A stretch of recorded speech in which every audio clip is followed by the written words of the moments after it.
उत्तर भारत के एक छोटे से गांव बरुआ के पास एक पुराना और वीरान तालाब था।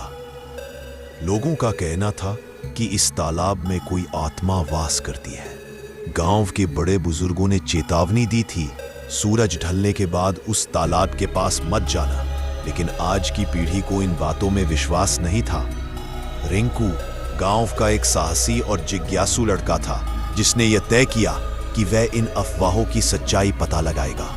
एक रात जब पूरा गांव सो रहा था और हवा में अजीब सी ठंडक घुली हुई थी, रिंकू टॉर्च लेकर चुपचाप तालाब की ओर निकल पड़ा। तालाब का किनारा घने पेड़ों से घिरा था। पानी बिल्कुल स्थिर था, जैसे सदियों से किसी ने उसमें हलचल न की हो। चांद की रोशनी में पानी का रंग काला और गाढ़ा दिख रहा था। अचानक रिंकू को पानी में हलचल महसूस हुई, जैसे किसी ने अंदर से पानी को हिलाया हो। कौन है? रिंकू कांपती आवाज में बोला। तभी पानी से एक सड़ी गली हाथ निकली और रिंकू की टॉर्च छीन ली। अब चारों ओर अंधेरा था।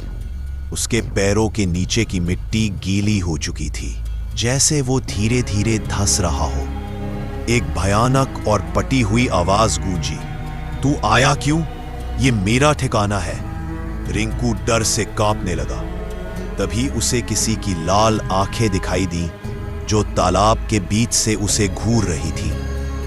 यह कोई साधारण आत्मा नहीं थी। यह उस औरत की आत्मा थी जो वर्षों पहले इसी तालाब में डूबकर मारी गई थी। लोगों का कहना था कि उसके पति ने उसे धोखा दिया और धक्का देकर तालाब में फेंक दिया। उसकी आत्मा अब हर उस व्यक्ति से बदला लेती थी जो तालाब के पास आता। रिंकू भागना चाहता था, पर उसके पैर तालाब की कीचड़ में धंस चुके थे। आत्मा ने एक झटके में उसे खींच लिया और रिंकू की चीख रात के सन्नाटे में गूंज उठी। अगली सुबह जब गांव वाले तालाब के पास पहुंचे, तो वहां सिर्फ रिंकू की टॉर्च पड़ी थी, कीचड़ में आधी धसी हुई। उसके बाद से गांव वालों ने फिर कभी तालाब की तरफ रुख नहीं किया।